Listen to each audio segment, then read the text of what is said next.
It's quite a interesting mix. I was speaking with David, the jury president, and he mentioned when ADFEST started, our category took literally 3 different juries and a week, and it's just a sign of times of how it's completely evolved, and now we're squeezing almost everything into a 2-day session.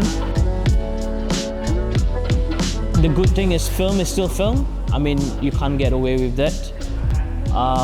Print, unfortunately, the trend has been on the decline so far, even from the number of entries we're seeing in that site. We expect too much of traditional media, whether it's print, whether it's radio in itself.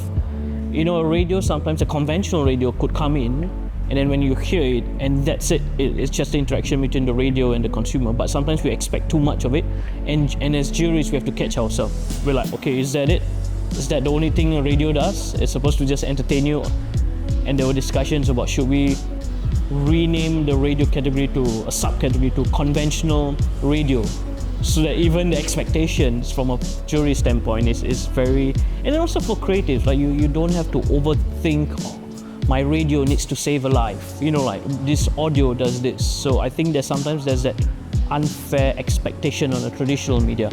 It's a measure of how strong your idea is. So if it's doing well in a very traditional format, whether it's a film, whether it's print, you know you have a strong idea. And they built a giant pot to promote a Netflix cooking show. So, and it's one of those things where you sell to a client, what if to promote the show, we start cooking people inside the pot and give them a memorable experience? And it was humorous, it was funny, it didn't try to pretend to be something else. It was just an outdoor piece to promote something. From a film standpoint, I think Thai films have always traditionally done well, and this year was no surprise yet again, where there were really strong scripts in terms of how the idea was portrayed, how the idea was brought to life.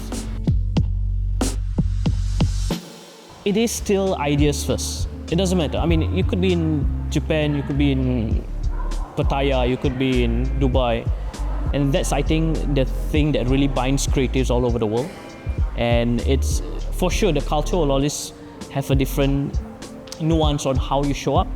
But I think for creatives, it's always good to really explore the other, different parts of the world and really almost measure yourself against how you're able to keep up with other talents around the world. Because with a new generation of creatives, they want a sense of ownership right from the get-go.